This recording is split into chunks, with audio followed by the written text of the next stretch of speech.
tout le monde a passé un excellent midi et que vous êtes prêts à partager avec nous ce que nous avons en réserve pour vous cet après-midi. Le titre de notre sujet, attention au tue l'amour. Alors, quand on parle de tue l'amour, qu'est-ce que vous entendez en général?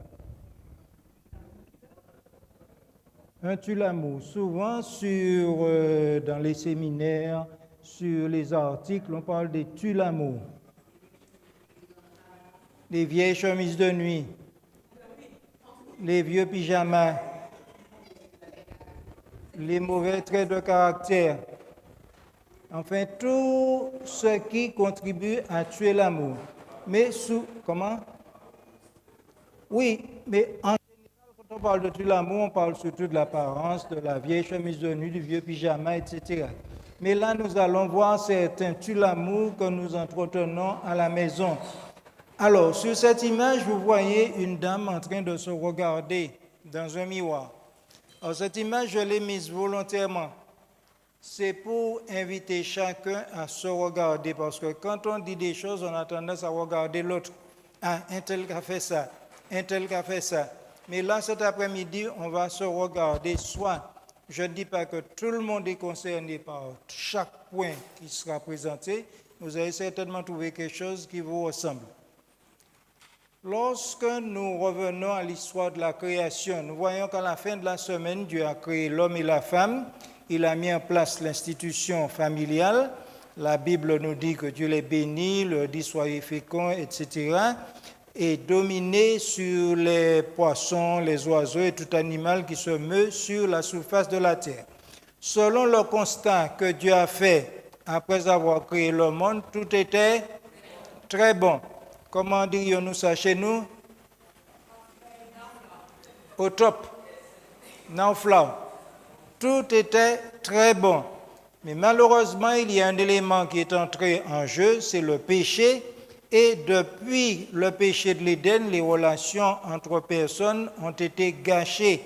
La Bible nous donne un exemple. Lorsque l'homme et la femme ont péché et que Dieu est venu pour voir ce qui se passait, qu'est-ce que Adam a répondu? C'est la femme que tu as mise auprès de moi. Et comment appelait-il cette femme avant? Os de mes os et chair de ma chair. Je ne sais pas si aujourd'hui une femme aimerait que son mari l'appelle comme ça, mais c'était les mots doux de l'époque. Os de mes os, chair de ma chair. Mais après le péché, elle est devenue la femme que tu as mise à côté de moi. Femme, là, on bat moyen. Autrement dit, Seigneur, c'est un petit peu de ta faute aussi. Hein? C'est vous qui bat moyen. Aujourd'hui, la guerre contre la famille devient de plus en plus ardue et le diable fait tout son possible pour que la famille qui, comme nous l'avons vu ce matin, était appelée à être un lieu de bonheur, devienne un enfer. Quelle arme le diable utilise-t-il? La Bible, Madame White nous dit dans Foyer chrétien que Satan est toujours prêt à profiter de la moindre occasion de désaccord et en exploitant les mauvais traits de caractère héréditaires du mari ou de la femme, il cherche à semer le désaccord chez ceux qui ont lié leurs intérêts par une alliance solennelle contractée devant Dieu. Qu'est-ce qu'il utilise? J'ai pas entendu. Nos mauvais traits de caractère. Le diable utilise pour nous combattre nos mauvais traits de caractère. Nous fournissons donc nous-mêmes au diable les armes qu'il utilise contre nous pour détruire nos familles. Il n'a pas venir, il a venir à nous de la même manière, et puis il a trouvé ça qu'il faut, puis détruire nous. Qu'est-ce qu'il faut faire dans ce cas? Demander à Dieu de nous débarrasser de ces mauvais traits de caractère pour que l'ennemi ne trouve pas de quoi nous détruire. De même que l'amour ne se trouve pas dans le mariage, mais dans les personnes qui se marient, les problèmes ne se trouvent pas dans le mariage, ils se trouvent dans les personnes qui se marient. Alors beaucoup de gens, nous l'avons dit ce matin, rejettent le mariage parce qu'il y a trop de problèmes. Et les problèmes sont où? dans les personnes qui se marient. Et le mois dernier, nous avons vu que ceux qui se marient arrivent au mariage avec un bagage psychologique, arrivent dans le mariage avec leur paquet de problèmes. Et c'est ces problèmes-là qui mûrissent, qui portent du fruit et que le diable utilise pour combattre les familles. Nous allons donc analyser quelques-unes de ces armes qu'il utilise. L'une des armes qu'il aime bien utiliser, c'est une communication de mauvaise qualité. Aujourd'hui, on se rend compte qu'il y a beaucoup de gens qui ne savent pas communiquer.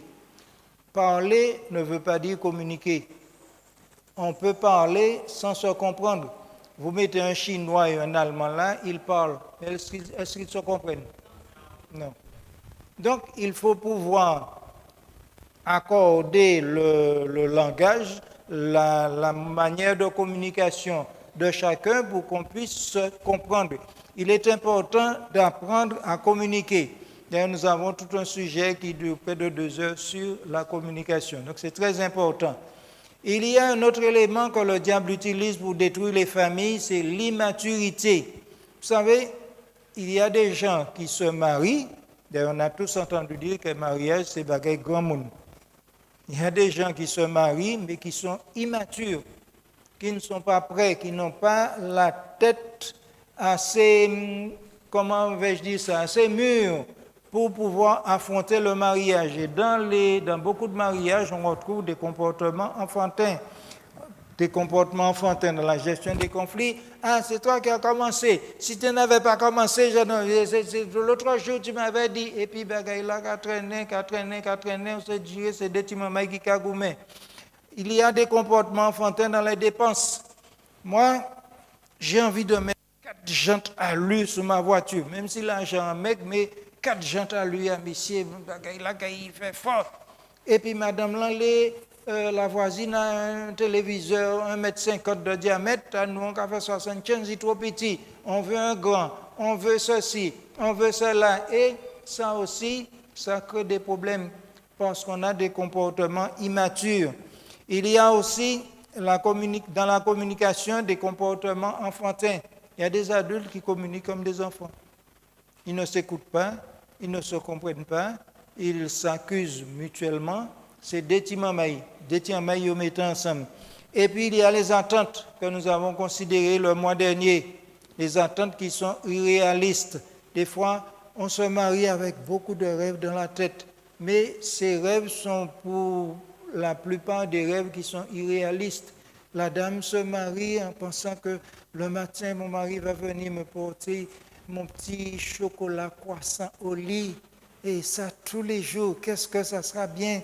Et puis quand on va se promener dans la décapotable avec les cheveux au vent, ça sera... Rêve irréaliste. Mais on se marie avec ça, et puis quand ça ne va pas, on se dit, ouais, mais c'était ça le mariage, franchement, si je savais. Il y a aussi la difficulté à faire couple. Qu'est-ce que ça veut dire? Pour réussir son mariage, il faut faire couple. Quelle est la différence entre une paire et un couple? Je vous écoute. Quelle est la différence entre une paire et un couple? Un couple, c'est 2 aussi.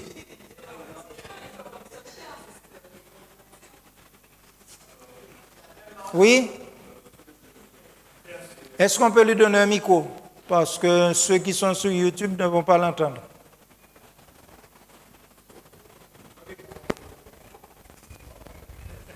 Je pense qu'une paire, c'est un homme et une femme, forment une paire, d'accord?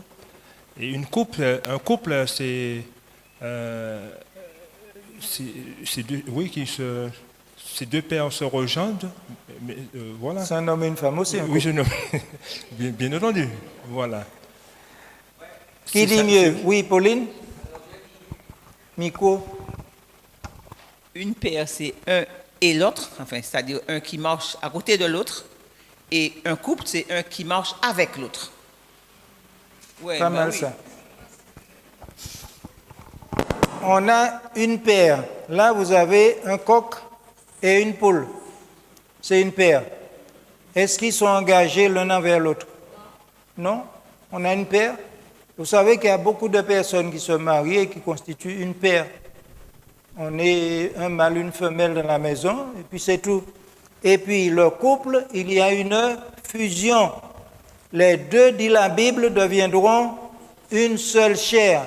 Ainsi, ils ne sont plus deux, mais ils sont une seule chair. Le couple prend un engagement. Vous savez, ceux qui sont mariés, que le jour du mariage, monsieur le maire va vous dire il faut qu'ils vivent ensemble, il faut qu'ils partagent ceci, il faut qu'ils fassent cela. Arrivé à l'église, on va vous redire la même chose. Il y a un engagement qui est pris, un engagement de fidélité, prendre soin de l'autre, aimer l'autre. On doit tout faire pour rendre l'autre heureux, c'est-à-dire assurer l'épanouissement du partenaire dans tous les domaines, se rappeler que tout ce que l'un fait a une incidence sur l'autre. Mon humeur agit sur ma femme, ma manière de fonctionner agit sur l'autre, mes attitudes des fois déterminent, assez souvent d'ailleurs même déterminent les attitudes de l'autre. Si je suis grognon, si je suis blip, grosso modo, l'autre va réagir d'une certaine manière. Donc nous sommes ensemble, nous partageons quelque chose ensemble, mes paroles auront une incidence sur l'autre, etc. Et puis le couple fait tout ce qui est en son pouvoir pour que les deux arrivent ensemble au ciel. On ne se marie pas pour que l'un arrive par l'autre. N'oubliez pas que la Bible dit que les deux deviennent une seule chair. Donc, beaucoup de personnes se marient, mais ne savent pas faire couple. Alors là, j'ai des exemples. Vous avez deux trains, l'un à côté de l'autre, c'est une paire, et quand on les accouple, ils vont ensemble. Si le premier a qu'à aller à 300 km à l'heure, l'autre va à combien? Si le deuxième va à 305, l'autre va à combien? Quand ils prennent un virage, ils le prennent ensemble, tout se fait ensemble. Donc, c'est la différence entre le couple et la paire. Un autre tue l'amour, c'est l'instabilité émotionnelle. Vous savez, il y a des gens qui changent d'humeur, comme la météo. Mon n'a qu'à lever à 6 h du matin, il a chanté la gloire à Dieu. À 8 h, alors chérie, comment il a, un papa, et tout bonnement. L'humeur a déjà changé. Donc, il faut apprendre à contrôler ses émotions. Et ça, c'est le genre de choses qui tue l'amour. Parce que, finalement, vous ne savez jamais comment vous adresser à l'autre. Vous ne savez jamais comment lui parler, à quel moment lui dire ou ne pas lui dire quelque chose. Et c'est une situation qui crée du stress. On est stressé, ou pas ça, les manques arrivés qui m'ont écrit. Est-ce qu'il est content? Est-ce qu'il manque à sauter en braille? Est-ce qu'il a fait constamment pareil? On est stressé et ça finit par tuer l'amour. La difficulté à contrôler ses émotions. On a la colère, la jalousie, etc. Toutes ces émotions-là, il faut savoir les contrôler. Sinon, à la longue, l'amour va finir par mourir. Et on a beaucoup de couples qui se sont séparés parce qu'il y en avait un qui était trop jaloux. Ou bien il était toujours fâché avant de dire un bagaille, il a sauté en l'air, pas ni moi-même, on ne peut pas supporter ça. L'infidélité. Qu'est-ce que la Bible dit? Tu ne commettras point d'adultère. Que le mariage, dit la Bible, soit honoré de tous et le lit conjugal exempt de souillure, car Dieu jugera les impudiques et les adultères. Vous savez, l'infidélité a détruit beaucoup de couples. Il y a un autre élément qui est important, c'est savoir pardonner. Quand on est incapable de pardonner, l'amour finit par mourir. Il y a des gens qui cachent des cadavres dans leur placard. Vous savez c'est quoi? Qu'est-ce que c'est? La rancœur. Ou t'es fait un bagaille en 1980. À chaque occasion, mon n'a qu'à aller chercher cadavre, ou qu'à songer, ou t'es fait moi tel bagaille, ou qu'à songer, oui, c'est qu'on dernière fois, ou t'es dit moi, c'est qu'on finalement, à un moment, on est fatigué de ça. Donc, il faut laisser les cadavres là où ils sont et ne pas les déterrer. Je me souviens sur un séminaire où j'étais en Guadeloupe, il y avait un couple en difficulté. Pourquoi? Parce qu'un jour, le mari a fait une remarque à sa femme sur sa manière de conduire. Ils étaient en gros problème. Et j'étais sur ce séminaire, il y avait un psychologue, il y avait différentes personnes, et nous organisions des entretiens privés. Et le psychologue me dit, Claude, tu sais, il y a combien de temps cette histoire s'est passée? 25 ans. Ça faisait 25 ans que la femme reprochait à son mari de lui avoir fait une remarque sur sa manière de conduire. Et le couple était en train de battre de l'aile simplement pour ça. Donc, il faut apprendre à passer sur certaines choses. Qu'est-ce que la Bible dit? Si vous ne pardonnez pas, votre Père qui est dans les cieux ne vous pardonnera pas non plus vos offenses. C'est vrai que le pardon n'est pas naturel à notre cœur, mais si nous permettons à Dieu de travailler en nous et de nous transformer, le diable ne viendra pas trouver ça là pour pouvoir l'utiliser contre notre foyer. Dans le livre Espoir pour chaque jour, il est écrit, si nous avons été victimes d'une agression, si quelqu'un nous a porté préjudice volontairement, ou si nous ne pouvons oublier une offense, nous risquons que s'enracine en nous un des sentiments les plus destructeurs, la rancune. La rancune n'affecte pas uniquement l'esprit, les pensées et les actions, mais elle s'étend à tout le corps. Quand on a de la rancune, ça agit sur tout le corps. Et on peut même faire des maladies à cause de la rancune qu'on a en soi. Autre tue l'amour, l'absence du sens de l'humour. Il est important que dans le couple, dans la famille, on sache rire. Mais on sache rire de qui? De soi. Qu'on sache rire de soi et qu'on sache rire avec l'autre. Parce que le problème qui se pose, c'est que souvent, on aime bien rire de l'autre, mais on n'aime pas trop que l'autre rie de soi. Il faut que l'on apprenne à rire. Alors on va rire de quoi? Nos erreurs, les bêtises, les petits accidents qui nous arrivent, des souvenirs, raconter les belles choses que nous avons vécues, du temps où nous étions fiancés au cas songer. Les mois t'es venu ouais papa pour demander l'amour, moi t'es ni un tremblant dans les mains. Hein? Par exemple, quand tu es allé voir frère Marianne, il faut prendre le temps de rire. Il faut savoir rire de soi, il faut savoir positiver. Il y a des choses qui sont peut-être pas toujours très gaies, mais nous apprenons ça en positif, nous rire et puis il a fini. Ou arrivé, madame l'a fait manger, l'eau goûté, il a salé. Qui ça au café? Grand bagaille qu'on passe à faire manger. C'est comme ça.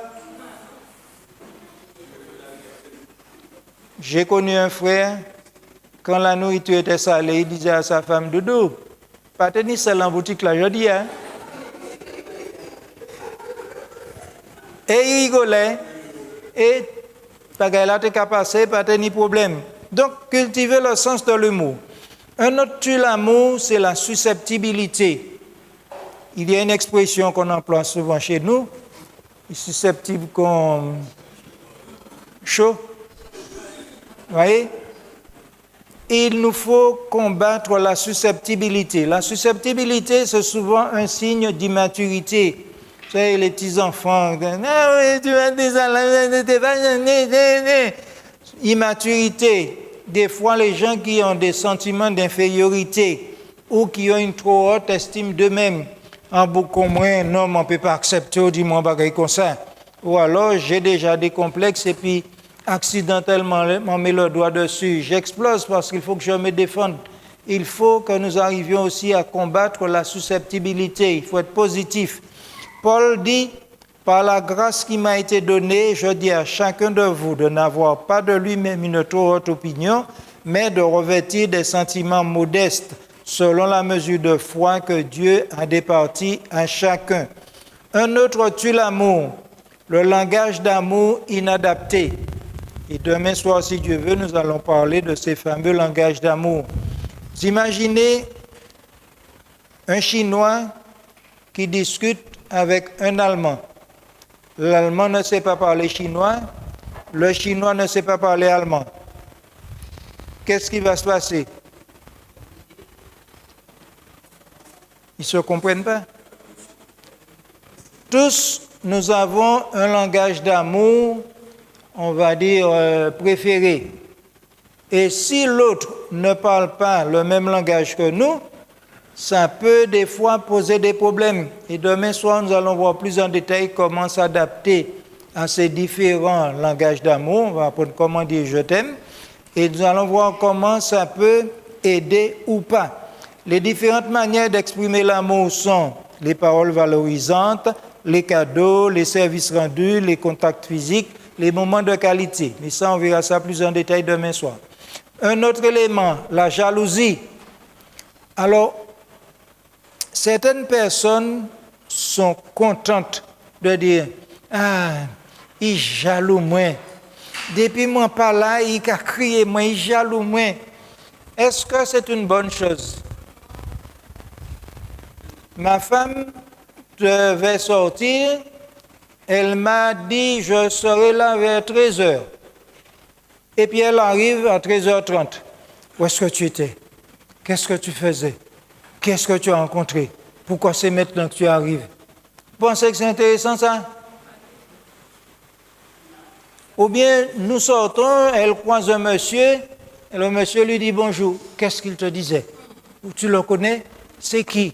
Si en plus il fait la bise, mes amis, pourquoi tu l'as embrassé? Oui, c'est un vieux camarade de classe. Tu es obligé de l'embrasser, tu es obligé de lui faire la bise. Est-ce que c'est intéressant ça? Non. La jalousie tue l'amour. La jalousie est souvent le signe d'un manque de confiance en soi.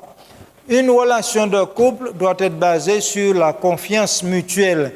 Je te fais confiance, tu me fais confiance.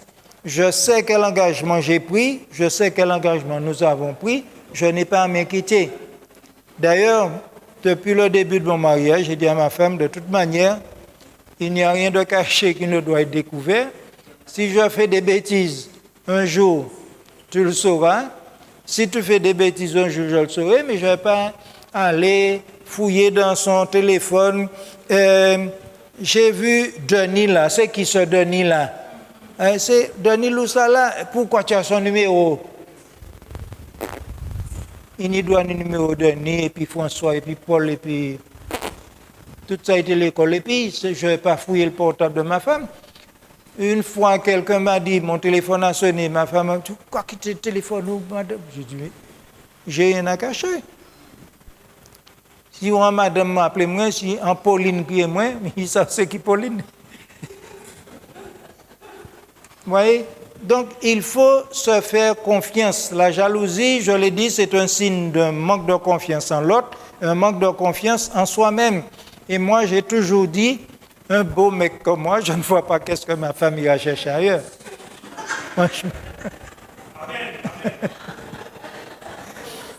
Et la jalousie, c'est souvent le signe d'un manque de maturité. On a peur d'être abandonné, on a peur que l'autre, et puis finalement, on peut empêcher l'autre de la vivre, et ça finit par tuer l'amour. La dévalorisation de l'autre aussi constitue un tue-l'amour. Ridiculiser l'autre. Madame vous fait manger, bon, c'est ça qu'on crie. Ouais, entends tout crier ça? Non. Confit légumes. C'est dévaloriser l'autre. Ou bien, le mari fait un bricolage comme il peut, peut-être il dit 0 cm là, et puis 1 cm et demi de l'autre côté. Et il a une copine, vini, ça, et elle fait pas moins. Vous pensez bien que l'autre n'aura plus envie de faire quoi que ce soit. Donc, le fait de ridiculiser l'autre, ça peut tuer l'amour. Se moquer, faire des comparaisons négatives. Messieurs, ou pourquoi goûter un tarte, maman moins fait? Ça n'y a rien, ouais, puis là. Or, certaines femmes bien gentilles vont dire, ben, aïe manger qu'aïe maman.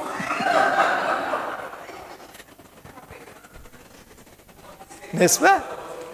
Je sais qu'aucune femme ici n'aurait répondu ça, mais je connais des femmes qui auraient répondu la prochaine fois qu'aïe manger qu'aïe maman. Voyez? Donc, évitez ce genre de choses parce que ça tue l'amour. Le manque de considération. Des fois, on méprise le travail de l'autre.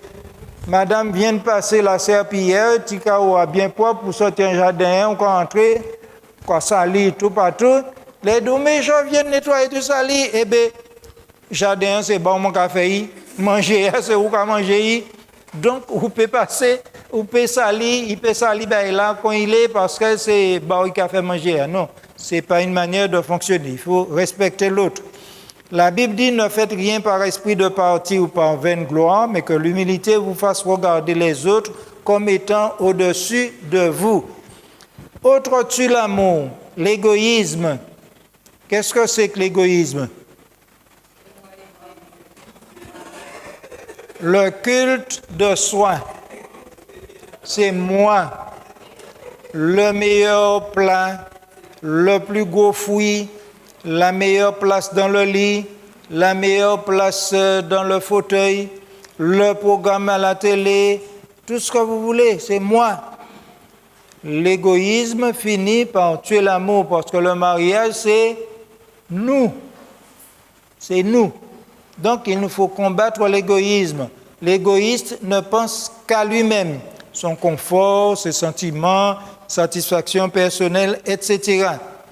Autre tue l'amour, les représailles. Vous savez, c'est les petites choses qu'on utilise pour faire payer l'autre.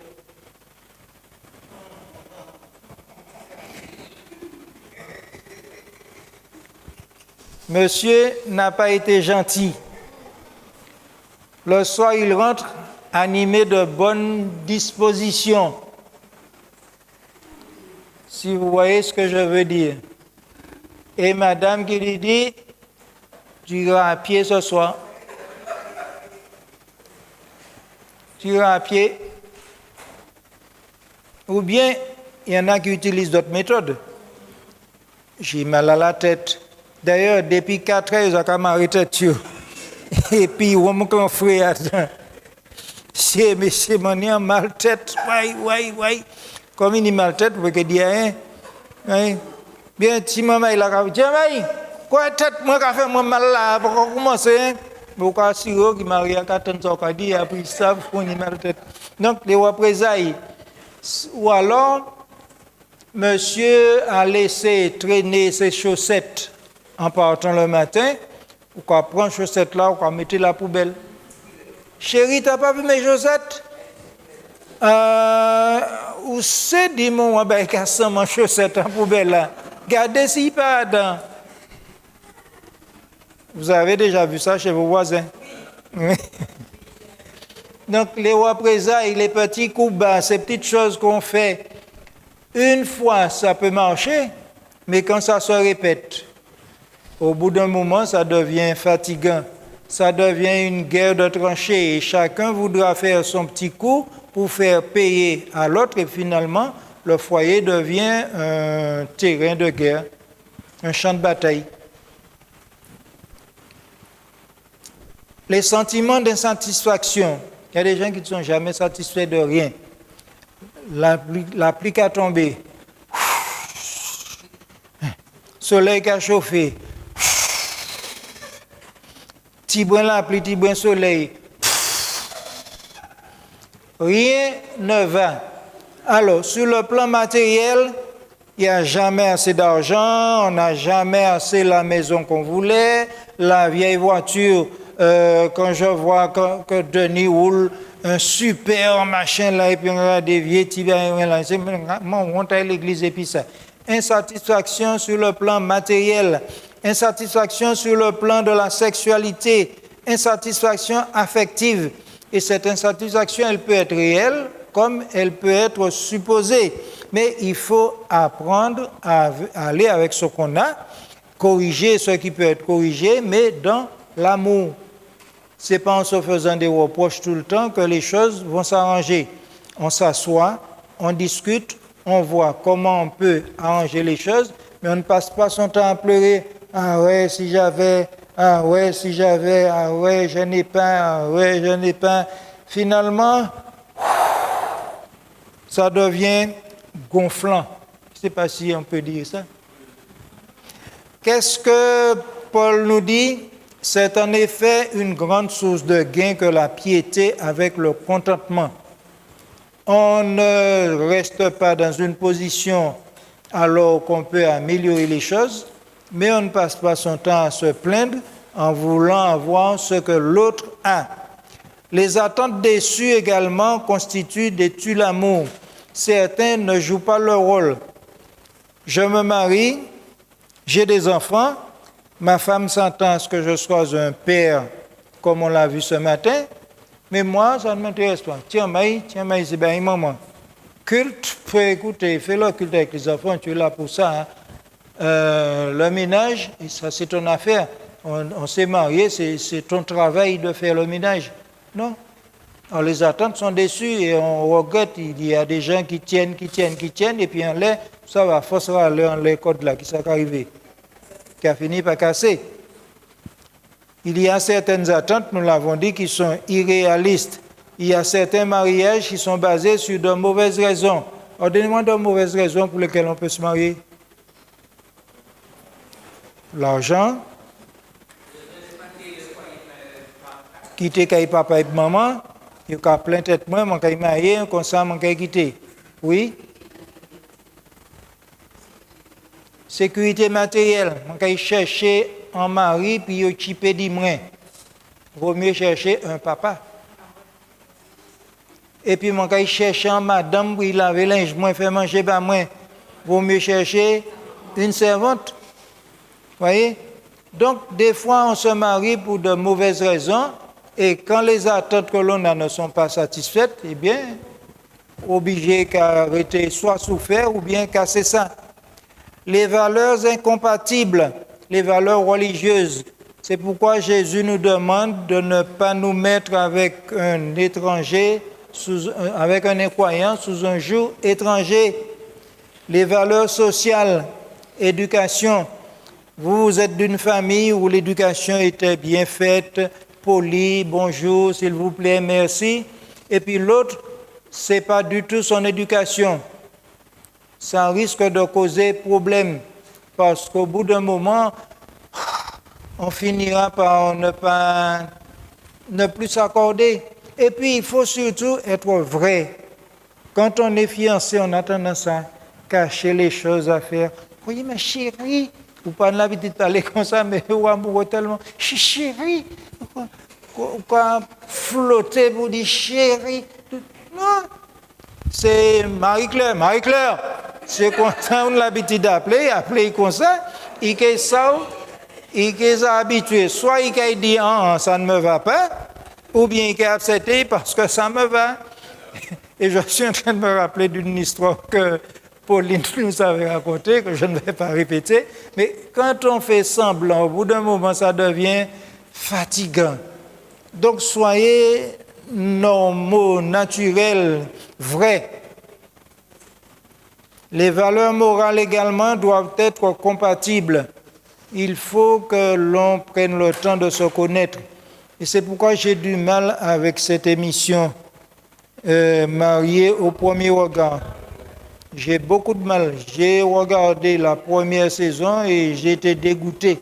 Je n'ai plus jamais regardé. Je crois que ça continue toujours. On ne se connaît pas. Je ne sais pas quelles sont tes valeurs. Je ne sais pas quelle éducation tu as reçue. M'en passe à soupant, diable déguisé. M'en passe à rien.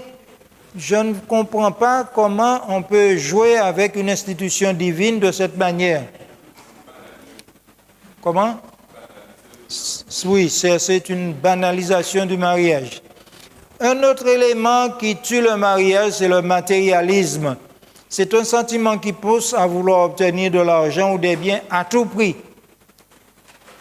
Honnêtement ou malhonnêtement, mais il faut que moi ni l'argent. Pour faire qui ça? faut que moi ni l'argent. On travaille trop, on travaille tout le temps, on n'a pas le temps d'être à la maison avec les enfants, avec l'épouse ou avec le mari. Il faut travailler, il faut prendre un job par là, prendre un job par là. J'ai eu sur un séminaire un jeune couple en entretien. Le problème, c'est que le mari est obligé de faire 2 jobs pour pouvoir satisfaire les besoins de madame. Donc, quand il sort d'un job, il va prendre un autre. Et en même temps, madame se plaint de ce qu'elle se trouve seule pour s'occuper d'un bébé. Ah, un bébé, ça me donne trop de travail et tu n'es jamais là pour m'aider. Le mari dit, oui, mais écoute, je suis obligé de faire 2 jobs. Si je laisse un job, on aura moins d'argent, tu seras insatisfaite.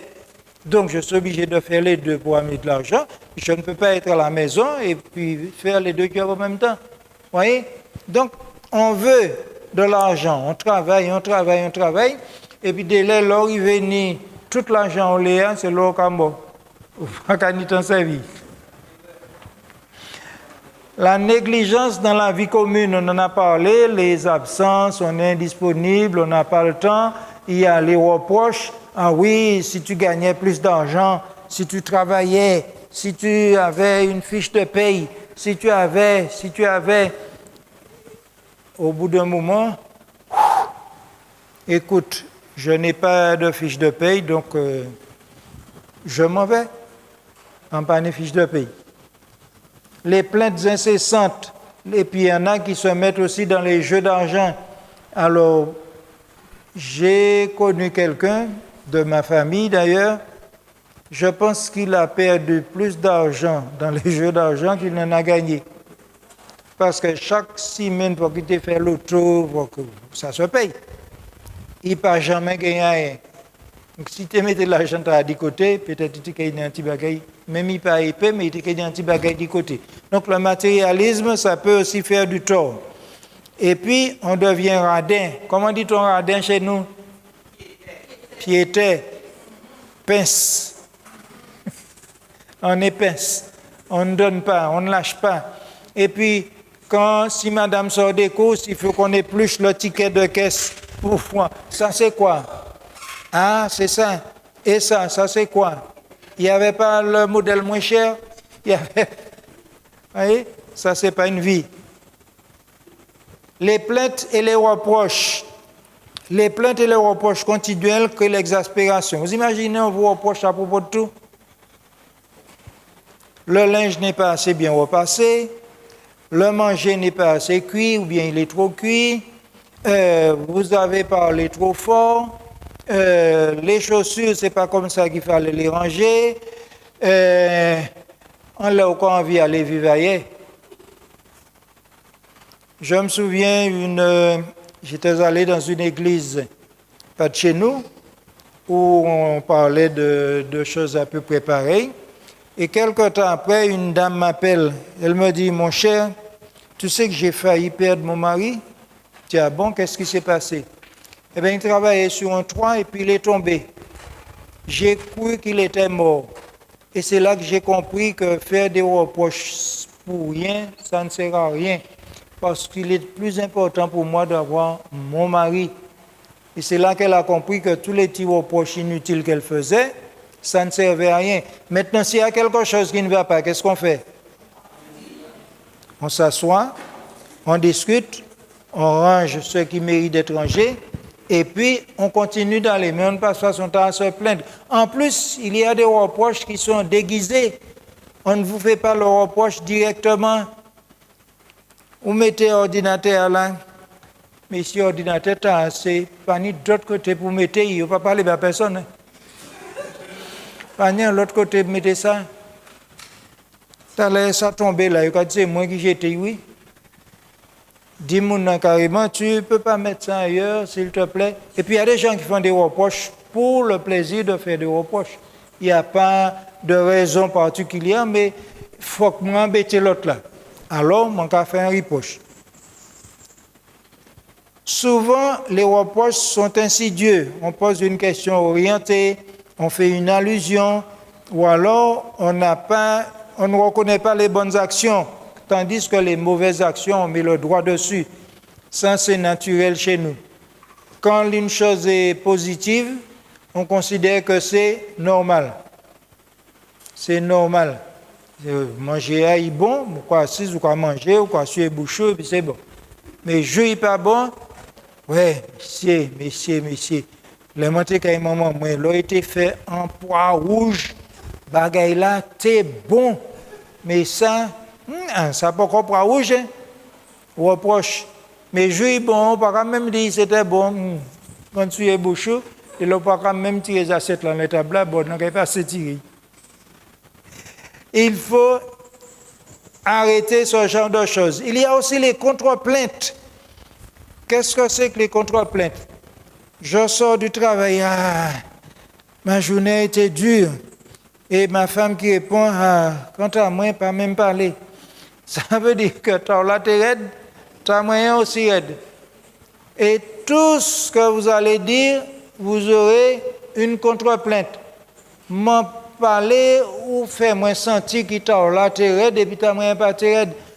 C'est moment là, messieurs, je dis, ils ont embêté moi, messieurs, moi épuisé. Le temps d'où je n'ai intérêt d'accepter, qu'est-ce que je peux faire pour toi? Et puis, quand vous discuterez dans d'autres moments, vous allez raconter votre journée à votre mari ou à votre femme. Mais ne répondez pas à une plainte par une autre plainte, parce que ça fait comme un jeu de ping-pong. On se renvoie la balle. On cherche à montrer à l'autre qu'il n'est pas le seul à avoir des problèmes. Si monsieur, moi qui fait moi mal. Quant à moi, on a mal hanche là. Vous avez déjà entendu ça chez les voisins? L'hypocrisie. Vous connaissez Janus? C'est le monsieur qui est représenté là. Double visage. C'est une divinité romaine. Double visage. Vous savez qu'il y a des gens à double visage? Et les gens à double visage sont des personnes dangereuses. Qu'est-ce que la Bible dit? Que votre parole soit oui, oui, non, non. Tout ce qu'on y ajoute vient du malin. Tu es mon frère, tu es ma soeur, tu peux compter sur moi, je suis là de nuit. Jour besoin moi, même si c'est minuit qui est moi. En juillet qui est moi, 9h10 soir. Pouah, ça c'est l'état encore, 9h10 soir. Tu peux venir, non, ou pas qu'il est, ou bien monter venir, mais l'autre mois pas de l'essence et la station a fermé. L'autre a plein. C'est de l'hypocrisie. C'est de l'hypocrisie. D'autant que j'ai fait une promesse, écrivez-moi l'orlé. Mais quand il faut agir, je n'agis pas.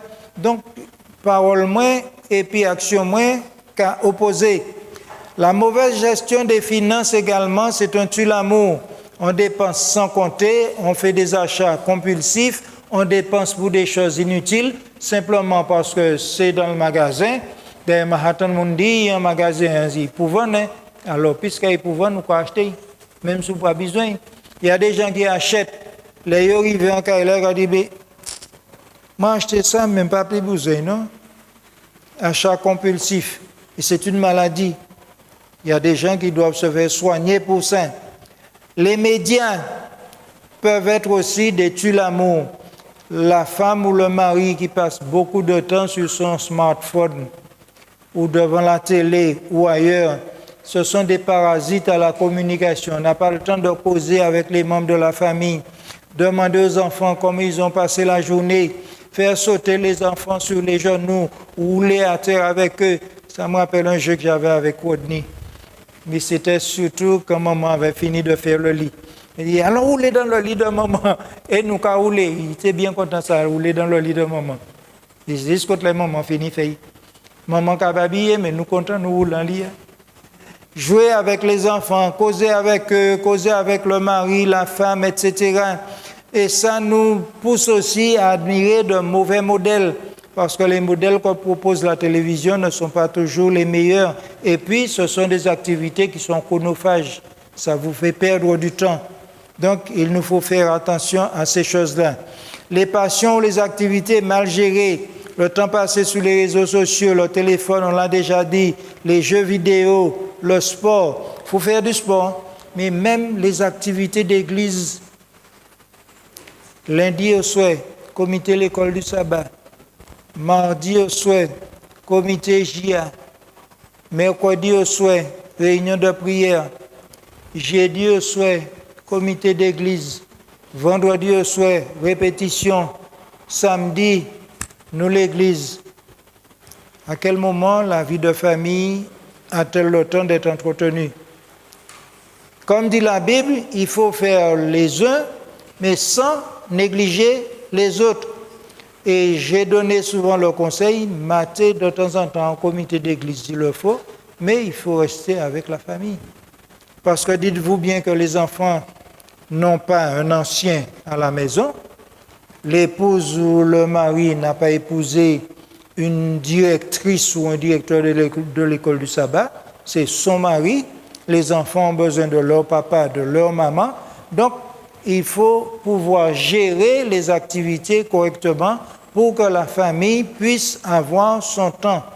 Il y a les addictions aussi qui peuvent être des tue-l'amour, l'alcool, la drogue, les jeux, etc. Bon, vous avez dit que ce n'est pas pour nous, mais ça sert quand même parce qu'il y a des familles qui sont brisées à cause de ces choses-là. L'intrusion d'étrangers dans l'intimité du couple. Attention aux beaux papas, aux belles mamans, aux frères, aux sœurs qui se mêlent de la vie du couple. Mesdames, messieurs, quand vos enfants sont mariés, ce sont des adultes, pas mélangés à dans ménagio. L'eau à l'écaillot, assise là, yo mettons assise là et puis fermez bouchou. Comment c'est petit tel état azot ni m'en passe qu'un tel ni de grand tel ça pas à faire. Comment c'est ça ou qu'a fait bama ou comme manger ça pas à faire.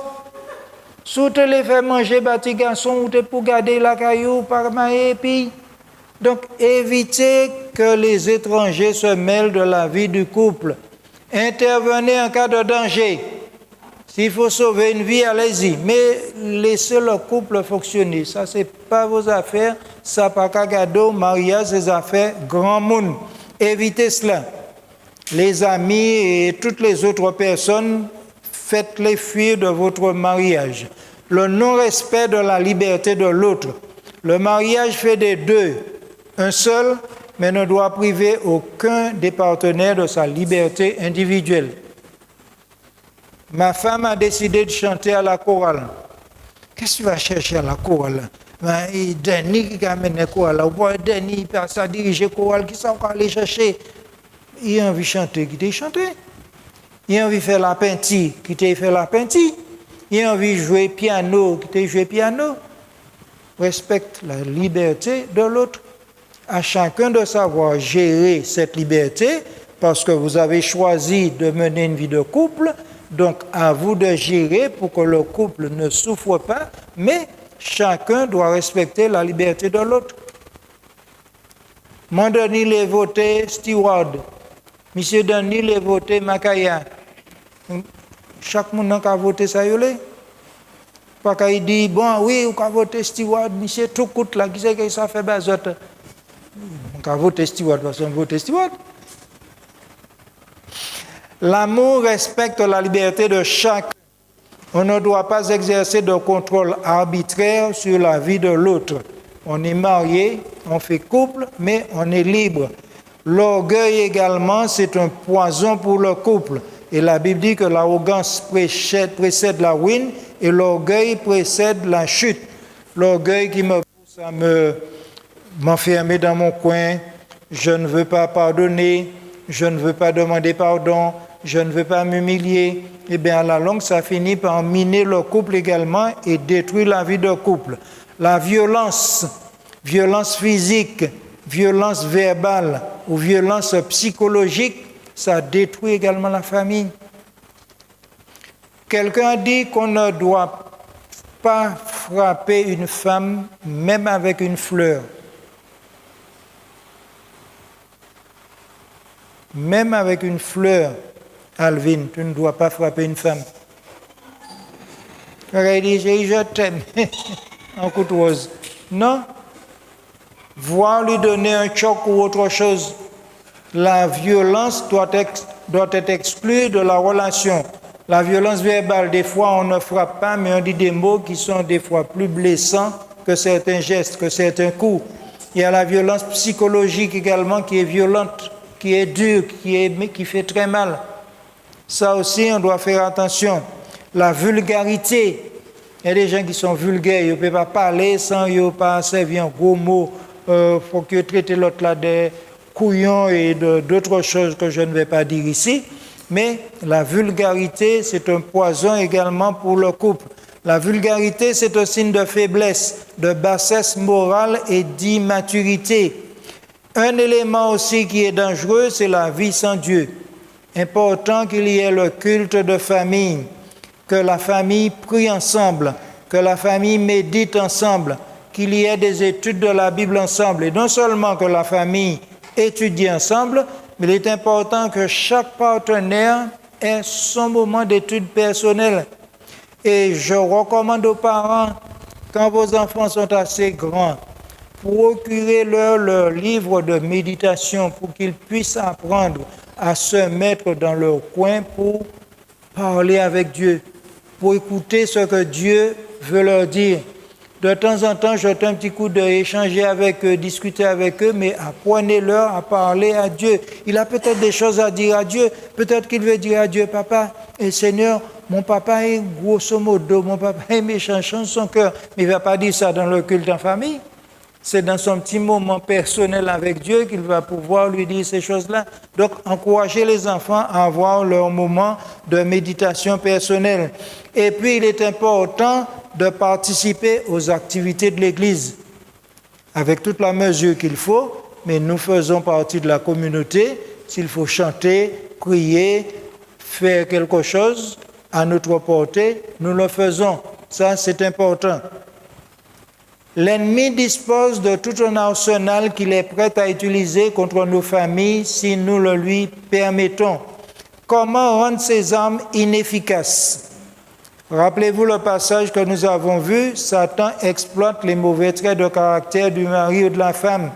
Et avec ses armes, il cherche à semer le désaccord chez ceux qui se sont liés. Il faut mettre ces armes hors de la portée de Satan. Dans le livre Une famille épanouie, il est dit « Les choses que Satan sème dans le cœur, l'envie, la jalousie, la suspicion, la médisance, l'impatience, les préjugés, l'égoïsme, la convoitise, la vanité doivent être déracinées. Si la présence de ces défauts est tolérée dans l'âme, ils porteront des fruits qui contamineront bien des personnes. Comment allons-nous déraciner ces choses?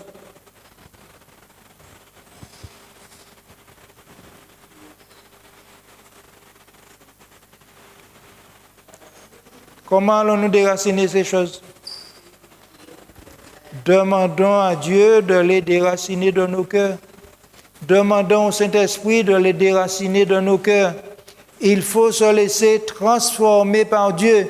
Faire la prière de David, ô Dieu, crée en moi un cœur pur et renouvelle en moi un esprit bien disposé. Et le Seigneur fait une promesse que nous trouvons dans Ézéchiel 36, 26 et 27. Je vous donnerai un cœur nouveau. Je mettrai en vous un esprit, j'ôterai de votre corps le cœur de pierre et je vous donnerai un cœur de chair. Je mettrai mon esprit en vous et je ferai en sorte que vous suiviez mes ordonnances et que vous observiez et pratiquiez mes lois.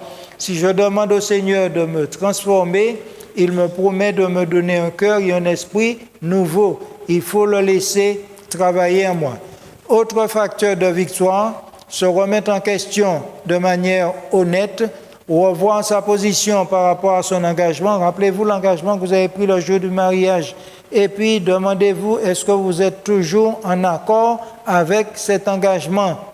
Il faut revoir sa position par rapport à son engagement de chrétien. Est-ce que mon comportement, c'est un comportement chrétien? Participer au programme et séminaire pour la famille. Il y a beaucoup de gens qui ne participent pas quand on dit qu'il y a un programme pour la famille. Mais je sais déjà, je connais, j'ai tous les livres. Mais quand on regarde la vie dans la famille, on se rend compte qu'il n'y a rien qui soit mis en pratique. Donc, participer, ça nous fait du bien. Confessez vos fautes et demandez pardon. Cultivez la capacité de pardonner et redonner à Dieu sa place dans votre cœur et dans la famille. Faites du culte de famille un moment incontournable. Et puis, lisez de bons livres. Ne pas hésiter à consulter quand il y a un problème. Il y a des psychologues, il y a des conseillers, il y a des gens qui sont formés pour aller poser des questions, aller demander de l'aide. L'auto a toussé, ou comme un mécanicien, l'ordinateur a mouché, ou comme un informaticien, les familles n'ont pas aller bien, allez voir un conseiller, allez voir un monde qui paye d'eau, parce que vous avez pris un engagement devant Dieu, vous devez tout faire pour préserver la famille. Priez pour soi-même et pour son partenaire. Exclure le mot divorce de son vocabulaire, sauf cas extrême. Apprendre à communiquer efficacement. Cultiver un esprit de tolérance et de pardon et faire du culte de famille, je l'ai dit, une institution incontournable. Pour mettre nos cœurs à l'abri des attaques sataniques, il faut donner ce cœur à Jésus. Le Seigneur dit dans sa parole, « Mon fils, donne-moi ton cœur et que tes yeux se plaisent dans mes voies. » Donc, donnons ce cœur au Seigneur. Permettez à Jésus d'arracher de votre cœur, de notre cœur, tout sentiment négatif pour que Satan ne puisse rien trouver à utiliser contre nous. C'est considéré un monde vini pour goumer pour qu'il serrer tout bâton qui bocaille là, toute roche qui bocaille là, puis pas trouver rien, puis vous d'ailleurs. Donc, enlevons tout ce qui n'est pas de Dieu pour que le diable ne puisse rien trouver pour nous frapper. La Bible donne un conseil dans Jacques 4, verset 7. Soumettez-vous donc à Dieu. Ensuite, approchez-vous de Dieu et il s'approchera de vous. Nettoyez vos mains, pécheurs. Purifiez vos cœurs, hommes irrésolus. Soumettez-vous à Dieu. Chaque jour, nous devons nous soumettre à Dieu, demander à Dieu de prendre la direction de nos vies pour que nos choix soient conformes à sa volonté. Je vais vous inviter à prier. Je vais demander à Myriam, elle a disparu.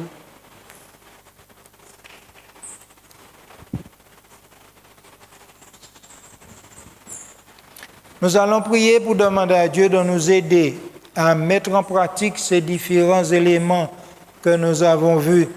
Ce n'est pas toujours évident puisque notre nature charnelle nous combat en permanence, mais si nous permettons à Dieu de prendre le contrôle, il fera les choses comme il faut.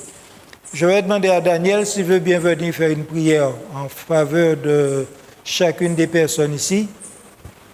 Nous allons nous mettre à genoux.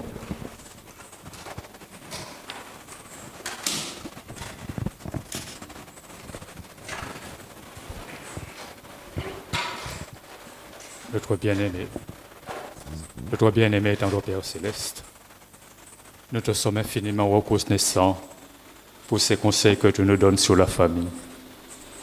Alors que nous vivons de temps de troubles, il y a tant de familles où ça ne va pas. Il y a tant de divorces au niveau de notre Église. Aujourd'hui, cet après-midi, tu nous as parlé d'une manière très spéciale. Aide-nous chaque jour dans nos foyers à nous consacrer à toi et à regarder à toi ce que tu as fait en Éden. Veuille, notre Dieu, nous débarrasser tous les soucis de cette vie, tout ce qui n'est pas en harmonie avec ta parole, et à mettre notre foyer en conformité selon ta parole. Veuille diriger chaque famille ici présente, chaque enfant, chaque mari, chaque épouse, notre Dieu, reconnaissant nos faiblesses, nos imperfections. Nous nous repentons cet après-midi devant ta face et nous te demandons de nous pardonner tous nos manquements de tout ce que nous avons fait dans le passé qui n'était pas de la gloire. Ô notre Dieu, conduis-nous sur le chemin de la sainteté afin lorsque tu reviendras, chaque famille ici présente sera là pour t'acclamer. Ô Père, entends nos soupirs, entends nos supplications et nous voulons te remercier infiniment pour ces messages que tu nous as donnés de la part de ton serviteur et permets que nous puissions les appliquer dans nos vies, dans notre aide, dans tous les jours. Père, entends, Père, écoute, Père, bénis, sanctifie-nous et permets que dans l'avenir, nous puissions nous transformer à salut et que ton nom seul soit glorifié dans les familles. Nous t'avons prié dans le bon nom de Jésus et pour ta gloire éternelle. Amen.